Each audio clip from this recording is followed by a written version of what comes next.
Tuhan Yesus. Ya. Silakan duduk terus sekalian. Shalom. Ya, apa kabar saudara? Dahsyat luar biasa ya, puji Tuhan. Pertama-tama saya mengucapkan terima kasih untuk kesempatan yang diberikan kepada saya untuk menyampaikan firman Tuhan kepada Pak Gembala, kepada Ibu Gembala, Ibu Lili yang memberikan saya kepercayaan untuk menyampaikan firman Tuhan. Saudara-saudara sekalian, pada kesempatan kali ini firman Tuhan yang akan saya sampaikan berjudul Janji Suci. Apa judulnya? Janji Suci. Kira-kira apa itu janji suci? Dan biasanya siapa yang mengucapkan janji suci? Ya. Dalam pernikahan, ya. Biasanya berjanji untuk setia sampai mati, ya, begitu. Ya. Berjanji untuk mendampingi dalam suka dan duka. Dalam suka dan duka, begitu saudara ya. Biasanya pejabat ketika dilantik dia juga berjanji, ya, biasanya begitu. Ya. Nah, orang Kristen juga sebenarnya dia punya janji, saudara. Makanya disebut janji suci, ya, janji untuk hidup suci, ya, janji untuk hidup berkenan. Alkitab kita juga disebutkan perjanjian, perjanjian lama dan perjanjian baru. Ya. Nah, pada kesempatan ini saya akan menyampaikan firman Tuhan janji suci. Ayub pasal 27 ayat 1 sampai 6. Ya. Ayub 27 ayat 1 sampai 6. Mungkin multimedia bisa membantu saya. Ya. Saya akan bacakan buat kita semua. Ayub 27 ayat 1 sampai 4. Ya. Kalau saudara yang mengikuti ibadah di rumah, ya bisa bersama-sama beribadah, ya, sama-sama mendengarkan firman Tuhan. Di situ dikatakan begini, Ayub 27 ayat 1 sampai 6, ya. Maka Ayub melanjutkan uraiannya. Ini uraian Ayub ketika dia berdialog dengan sahabatnya, ada 4 sahabatnya. Demi Allah yang hidup, yang tidak memberi keadilan kepadaku, dan demi yang maha kuasa, yang memedihkan hatiku.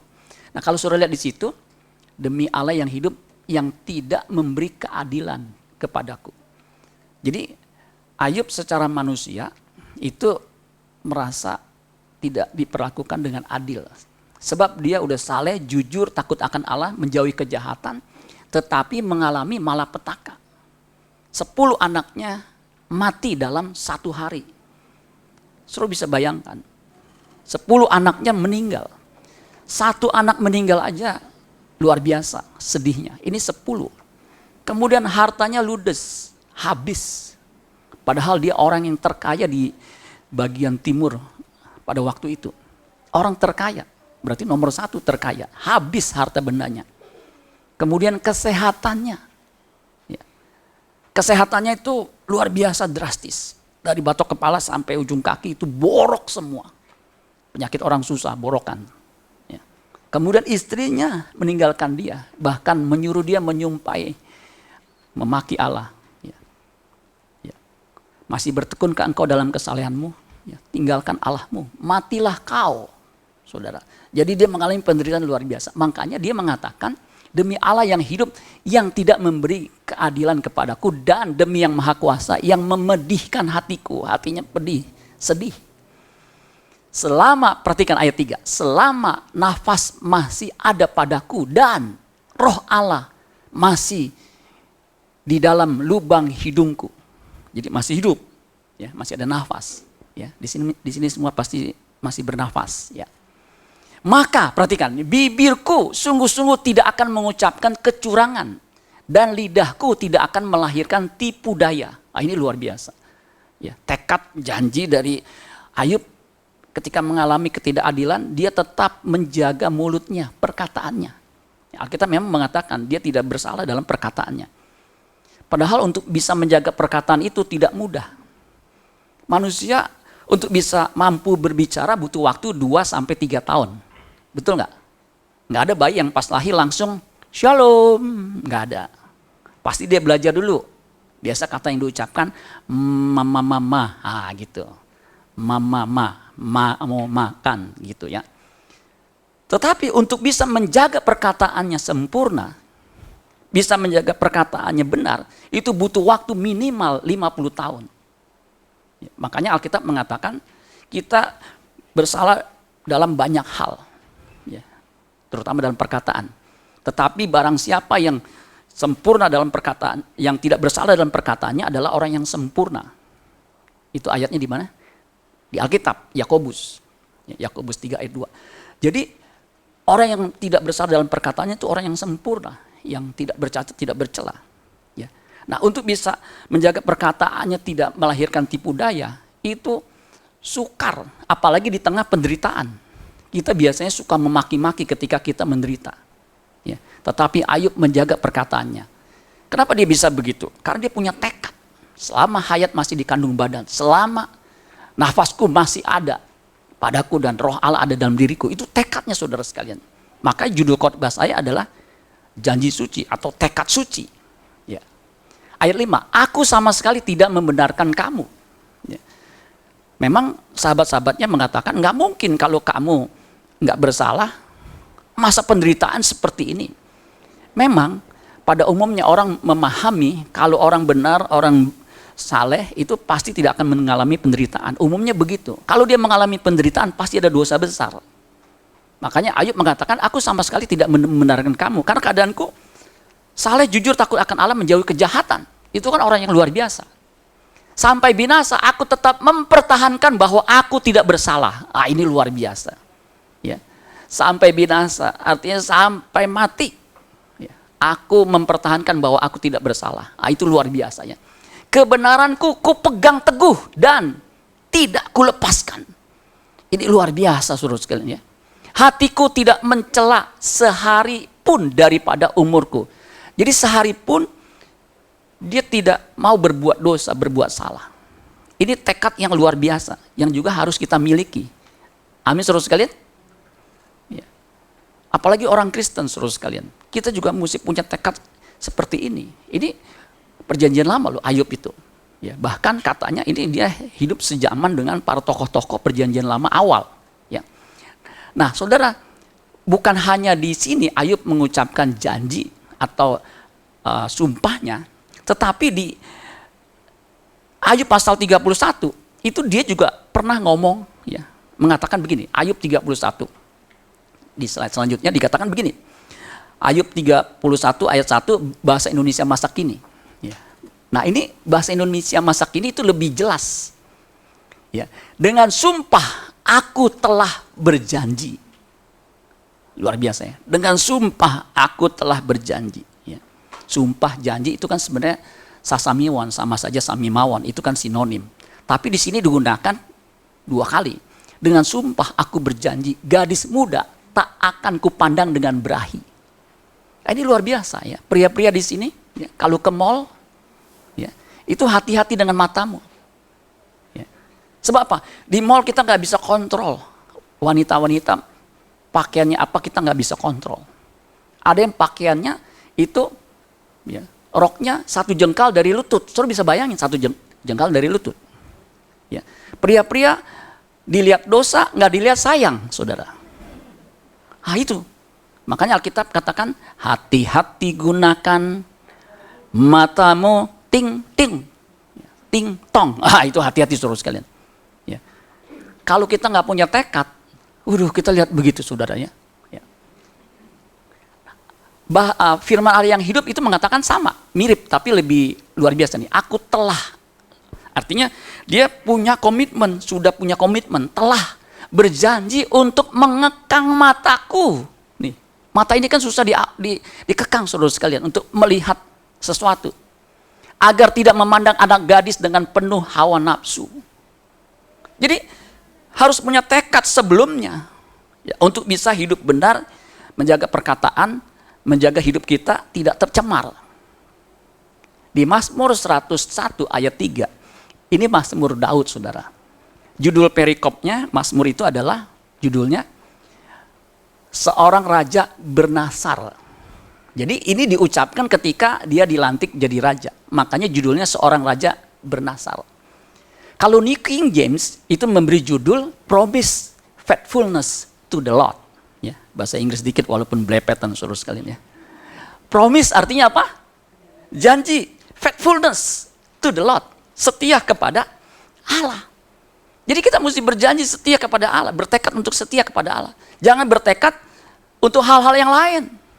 Saya bertekad nanti umur 30 saya udah mesti punya istri yang cantik, yang tinggi, yang putih, yang bersih, yang kaya. Itu saudara sekalian. Tekadnya seperti itu. Hati-hati saudara sekalian kalau kita nggak seperti itu, mengharapkan seperti itu, pucuk dicinta seperti pungguk merindukan bulan.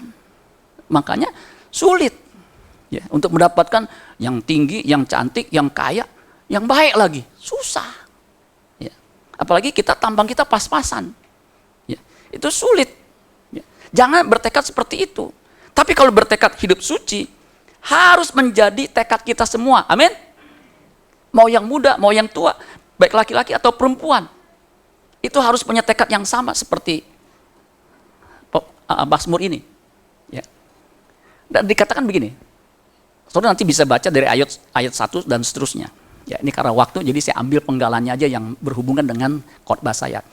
Tiada kutaruh di depan mataku perkara dursila. Ya, perkara dursila itu perkara-perkara yang jahat, dursila. Ya. Perbuatan murtad aku benci, itu tak akan melekat padaku. Ini janji seorang raja. Saudara dan saya adalah anak raja, harus punya janji yang sama. Amin saudara sekalian? Ya.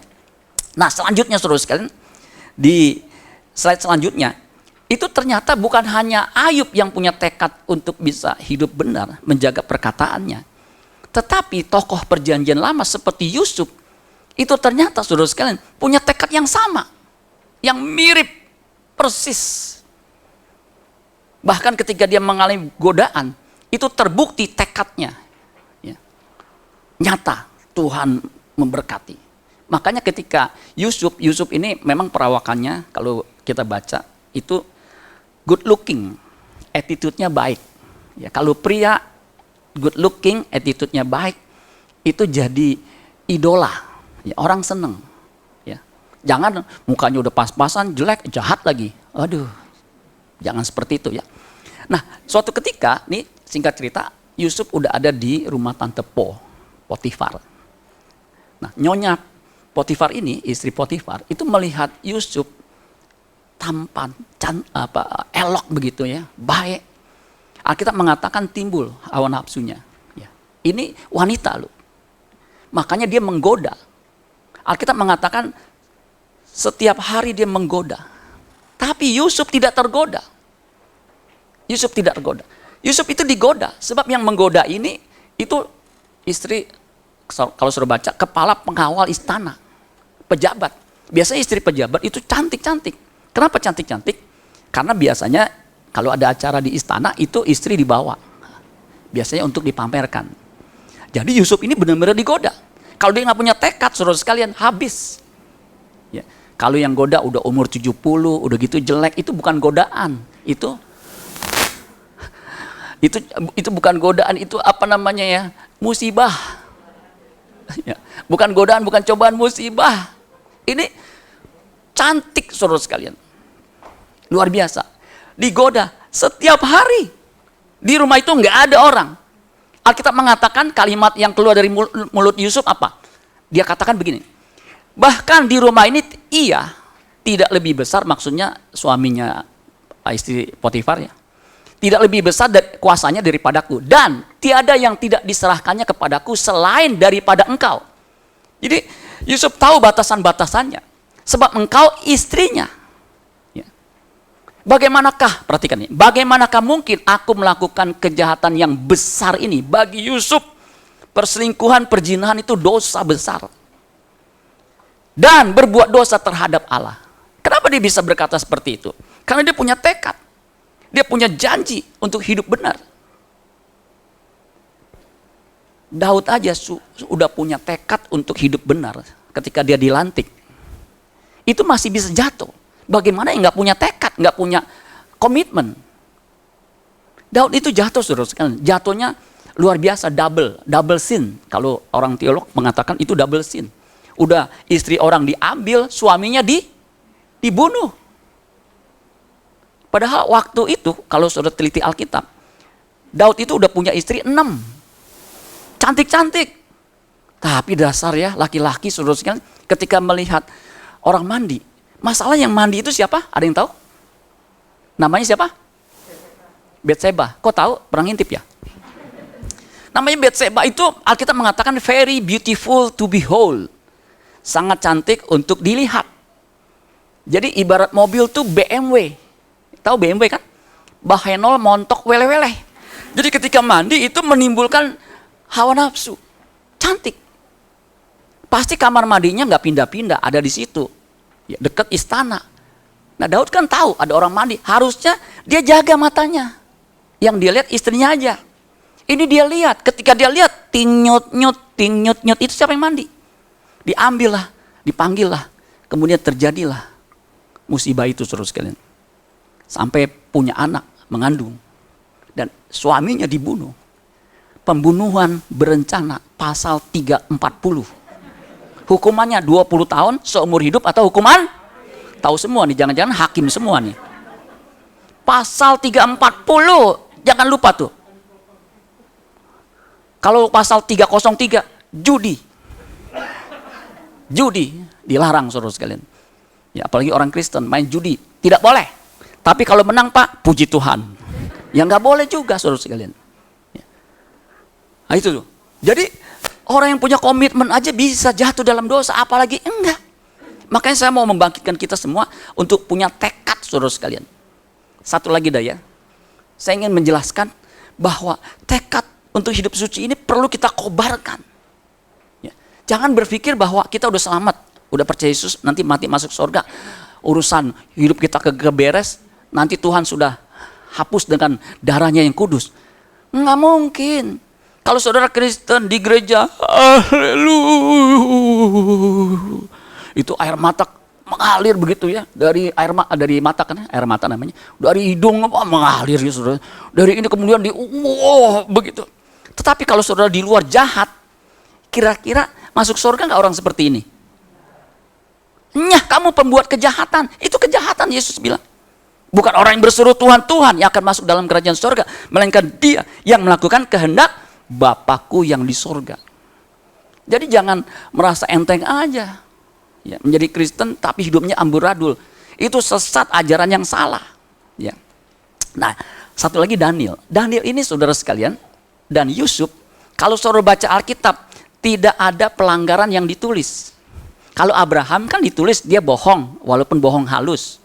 Ya, mengaku istrinya itu sebagai saudaranya. Ya. Kalau saya kan ini istri saya.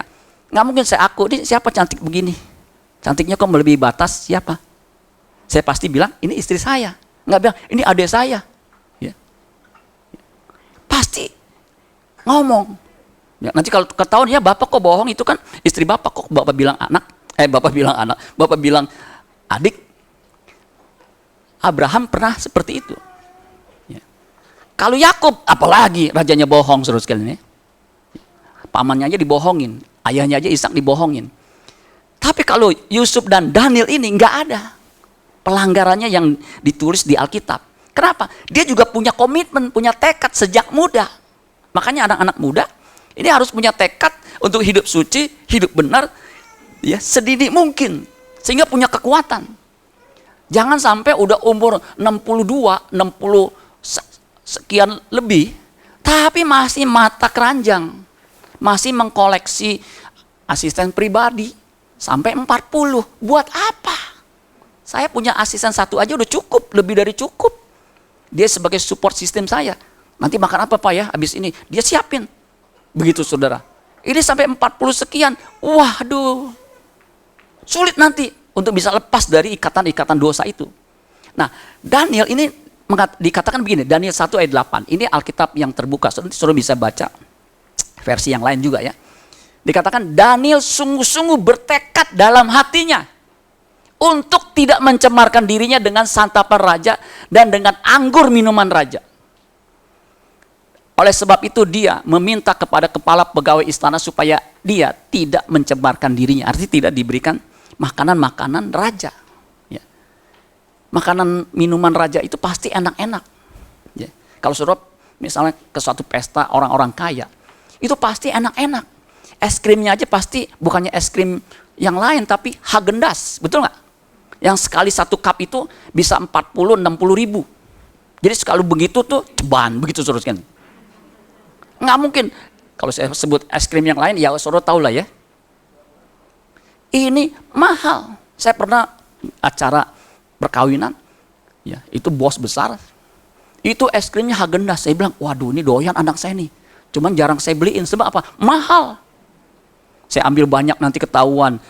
Malu, saya ambil aja satu. Ya. Memang enak tuh ya, begitu. Nah ini dia tidak mau mencebarkan ya, makanan raja, minuman raja pasti enak. Anggurnya juga anggur yang vintage yang sekian, ya, pasti enak. Tapi dia tahu bahwa makanan minuman ini pasti sudah diberikan atau sudah dipersembahkan kepada dewa-dewi, ya, kepada sesembahan bangsa Babylon. Sehingga Daniel dan teman-temannya itu bertekad nggak mau mencemarkan dirinya. Ya. Padahal makanan enak. Ya. Begitu. Ini tekad yang luar biasa. Makanya nggak heran Daniel itu saudara, itu dipercaya dia punya hikmat yang luar biasa. Rohnya luar biasa. Excellent spirit. Ya. Karena apa? Dia tidak mencemarkan dirinya. Nah ini Daniel. Nah orang Kristen juga harus punya tekad. Amin saudara sekalian. Untuk hidup suci, 1 Tesalonika 4 ayat 7-8. Itu jelas dikatakan, ya, panggilan kita adalah hidup suci. Karena panggilan kita hidup suci, kita juga harus punya tekad ini. Bahkan harus menjadi satu-satunya tekad kita. Kalau yang lain tidak tercapai, nggak masalah lah. Saya nanti umur 40 harus punya villa di Bali. Jadi kalau ke Bali, saya nggak usah nyari hotel lagi. Di situ, ya, nginep di tepi pantai. Seorang nggak dapat villa di Bali, tapi dapat toko di Bali Mester, udah nggak masalah. Karena itu bukan satu-satunya yang menjadi obsesi kita. Yang menjadi obsesi kita adalah bagaimana kita berkenan. Untuk bisa berkenan, kita harus seperti Kristus hidup. Yesus hidup itu tidak berdosa. Makanya dia berani berkata di Yohanes pasal 8 ayat 46, siapa di antaramu yang membuktikan aku berbuat dosa? Nggak ada. Ya. Nah, tekad orang Kristen dikatakan begini, 1 Tesalonika 4 ayat 7-8. Allah memanggil kita bukan untuk melakukan apa yang cemar, melainkan apa yang kudus.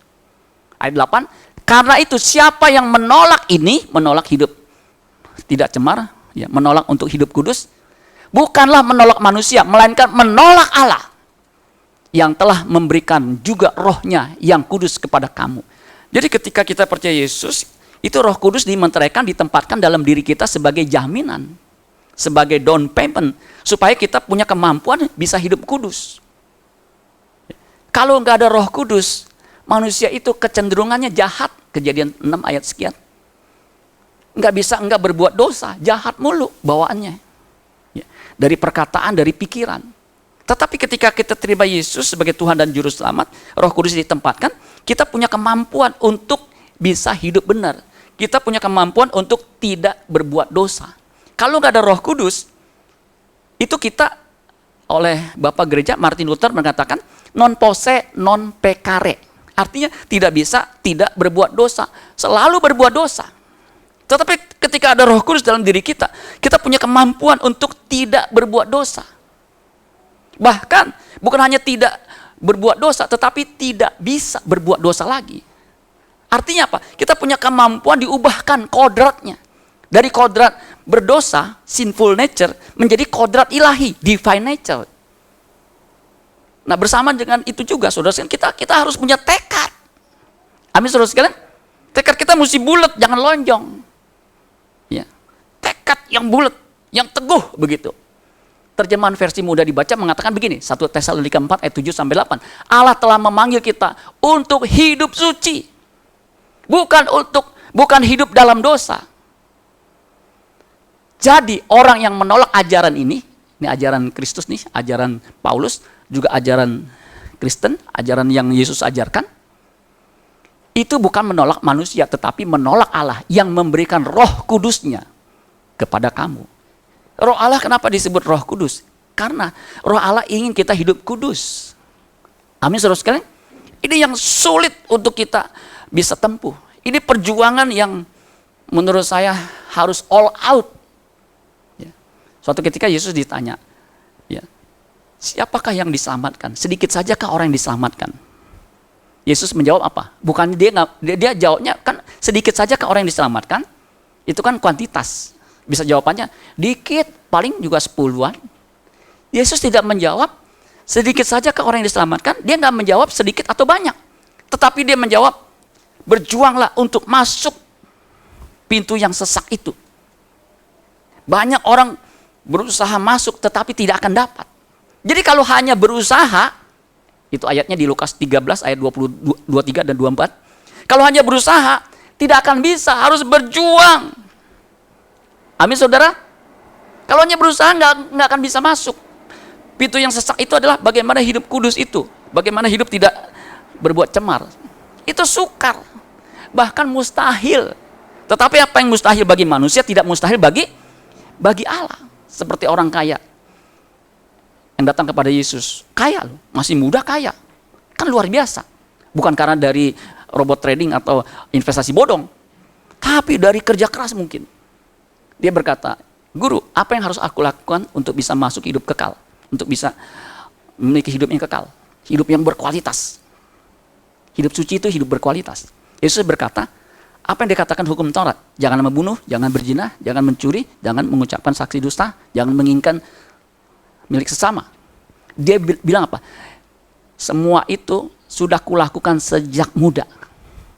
Nah, baru Yesus bilang, kalau engkau hendak sempurna, teleios, jualah segala milikmu, kemudian berikan kepada orang miskin, kemudian ikutlah aku jadi murid, ditingkatkan kualitasnya. Apa yang dilakukan orang muda yang kaya ini? Dia melengos.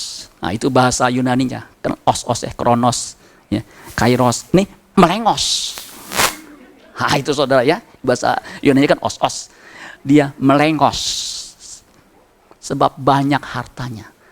Makanya Yesus berkata lebih mudah ya, seekor unta masuk ke lubang jarum daripada orang kaya masuk ke dalam kerajaan surga. Karena banyak hartanya, sulit orang untuk bisa melepaskan dirinya dari segala miliknya.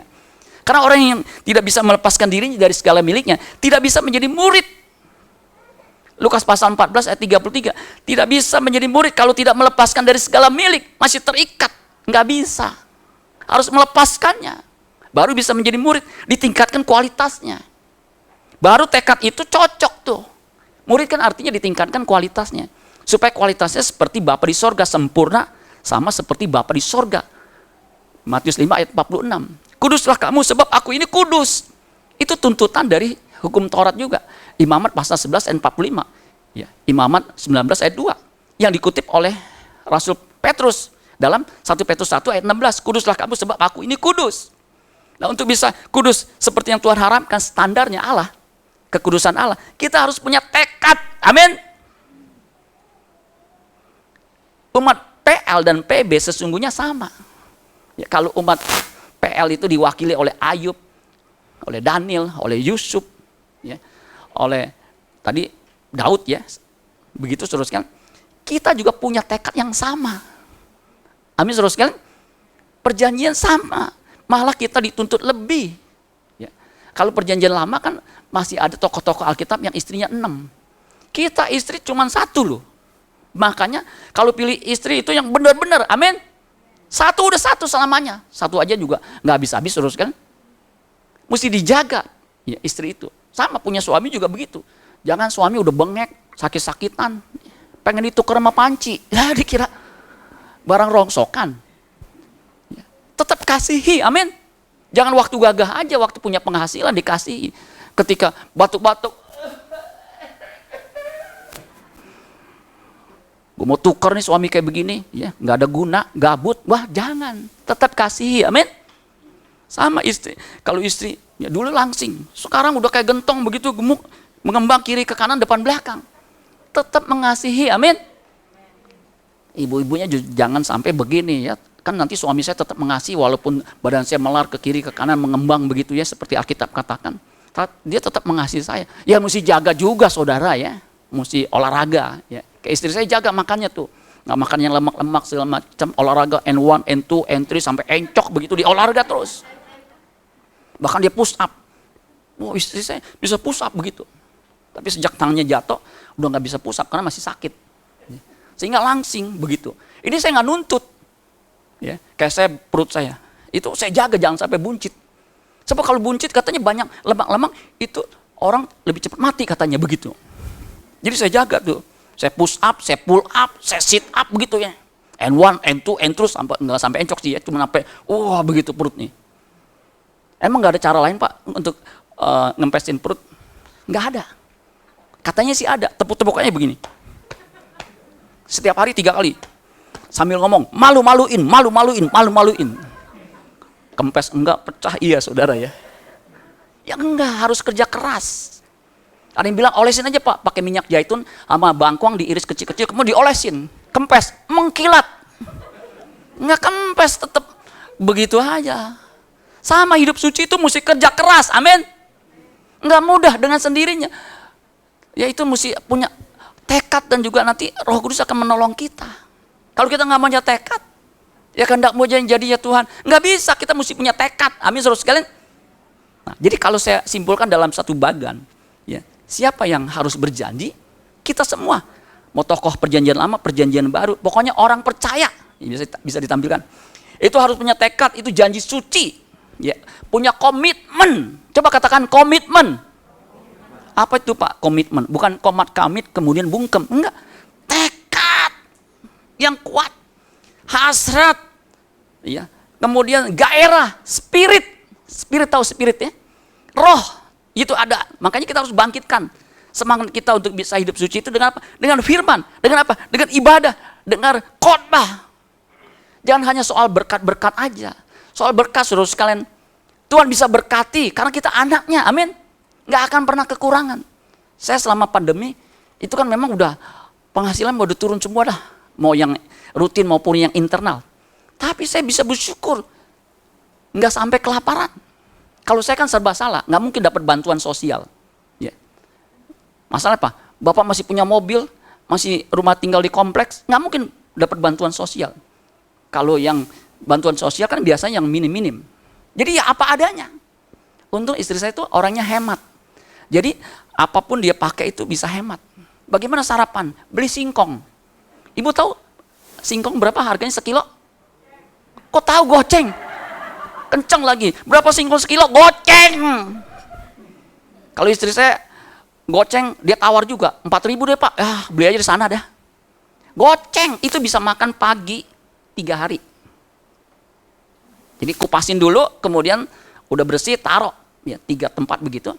Pagi-pagi tinggal rebus. Ya, makan deh tuh sama kopi, sama minum kopi. Kenyang betul nggak? Nggak usah ke Starbucks yang mahal itu. Ya, cukup singkong, amin. Hemat. Ya. Begitu saudara, gaya hidup jangan hedonisme, konsumerisme. Apa yang ada, amin. Kalau enggak bisa hidup suci. Nggak bisa, nehi si melekete itu berjahe. Nggak mungkin. Ya kalau orang nggak mau hidup sederhana, hidup berpadan dengan apa yang ada, sulit. Nanti terlilit sama pinjaman online, pinjol. Itu kan bunganya luar biasa. Nggak bisa bayar. Ngutang sana, ngutang sini. Aduh, makin terpuruk saudara sekalian. Nah, saya masuk ke bagian yang terakhir. Galatia 5 ayat 1. Jadi ini bicara soal ketika kita dimerdekakan, kita harus juga punya tekad. Ini sama nih, ajaran dari Paulus.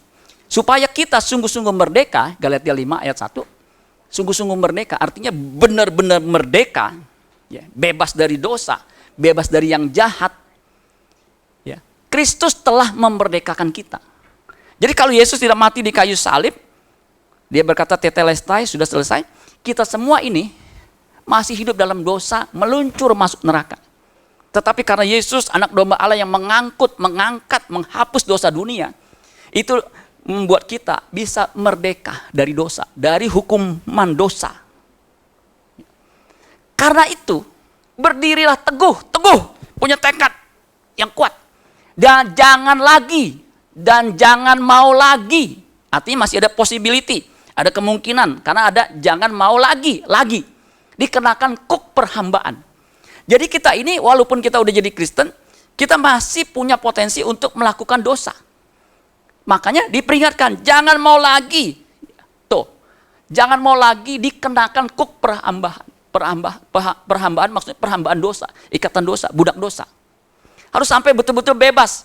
Jadi kalau ini misalnya ada kotoran, supaya bisa bebas, dikeluarkan. Amin, saudara sekalian. Makanya Paulus berkata, keluarlah kamu dari antara mereka. Ya.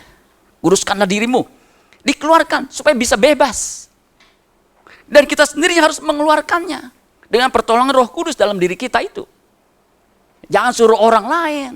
Hidup kudus itu tanggung jawab kita semua. Ya. Dan jangan mau lagi dikenakan kuk perhambaan. Nah, terjemahan di ayat 13 itu dikatakan begini, ayat 13 dari Galatia. Jadi saudara nanti bisa baca dari ayat 1 sampai 13, itu masih berhubungan antara dimerdekakan, ya, kemudian sama kesempatan untuk bisa hidup benar, itu saling berhubungan. Saudara-saudara, dikatakan, memang kamu telah dipanggil untuk merdeka. Ya. Kita dipanggil untuk merdeka artinya untuk hidup suci, bebas dari dosa. Ya. Kemudian dikatakan, tetapi janganlah kamu mempergunakan kemerdekaan itu sebagai kesempatan. Untuk apa? Untuk kehidupan dalam dosa. Melainkan layanilah seorang akan yang lain oleh kasih. Jadi jangan gunakan kesempatan kita sudah dimerdekakan itu untuk berbuat dosa. Di Roma 6 ayat 1, Paulus pernah bilang begini. Ya. Bolehkah kita bertekun dalam dosa supaya kasih karunia bertambah-tambah? Itu ayat 1. Ayat 2 jawabannya, sekali-kali tidak. Artinya jangan coba-coba. Ketika ada kesempatan dosa, ya udah untuk kali ini aja deh. Jangan. Harus bertekad sekali-kali ini tidak. Orang yang sudah bertekad aja bisa melakukan dosa yang luar biasa seperti Daud. Bagaimana tidak? Makanya tekad kita mesti kuat. Amin, saudara sekalian. Di Efesus 4 ayat 19 itu versi mudah dibaca mengatakan begini, mereka telah kehilangan rasa malu dan mengisi hidupnya dengan melakukan yang tidak pantas. Jadi kalau sekali dibiarkan sekali ini, nanti akan berlanjut terus. Sampai udah pudul, udah kebal gitu. Dosa itu udah biasa aja. Ah, itu bahaya saudara sekalian. Ya, orang ada yang bohong itu biasa aja. Nggak merasa itu sesuatu yang salah. Orang selingkuh biasa aja. Udah model begitu. Ya. Jangan. Makanya kalau kita marah, Alkitab mengatakan jangan kamu berbuat dosa. Marah yang menyebabkan sampai kita dendam itu bisa membuat kita berdosa. Jangan. Kita harus kontrol tuh kesempatan. Ketika marah itu kan ada kesempatan kita berbuat dosa. Kita udah cut, ampuni, lepaskan.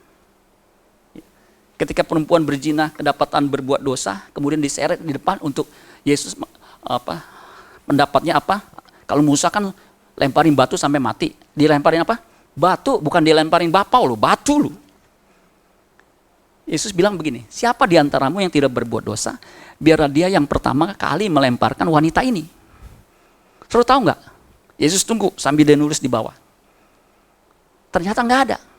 Mereka satu persatu pergi. Mulai dari yang umurnya tuaan, karena lebih banyak dosanya mungkin ya, pergi. Kemudian Yesus berkata, tidak adakah yang menghukum engkau? Wanita itu menjawab, tidak ada Tuhan. Mereka kabur semua. Kemudian Yesus berkata apa? Ya. Mulai dari sekarang, jangan berbuat dosa lagi. Jangan berbuat dosa lagi mulai dari sekarang. Itu artinya tekadnya itu mesti kuat. Mulai dari sekarang, bukan nanti dah kalau udah tua ya. Kalau udah tua terlambat. Umur tuh jalan terus. Umur saya tuh nggak berasa ya, udah mendekati mau 60 ternyata. 3 tahun lagi saya 60. Dulu saya pikir masih 30-an aja. Ternyata umur tuh jalan terus. Ya. Waduh. Ya. Jadi mesti punya tekad. Amin, saudara sekalian. Jangan berbuat dosa lagi. Nah, saudara sekalian, kalau saya boleh simpulkan, boleh nggak saya simpulkan? Ya boleh, karena kan saya khotbah saudara ya. Memang dibatas ini ya karena ini. Jadi kesempatan berbuat dosa itu kalau kita gunakan, dia akan makin besar. Bisa klik sekali. Jadi ada kesempatan nih berbuat dosa atau berbuat benar. Kalau kita tidak punya tekad untuk hidup benar, untuk hidup berbuat benar, itu dosa makin besar. Kesempatannya makin besar. Berbuat benar makin kecil. Belum lama saya dapat berita di Singapura, ya, itu Undang-Undang 377A, itu tentang perkawinan, perzinahan, ya, sesama jenis, hukumannya kan 2 tahun. Itu dicabut. Artinya kan ada kesempatan buat LGBT, buat apa yang seperti ini untuk bisa melakukannya karena nggak ada hukumannya.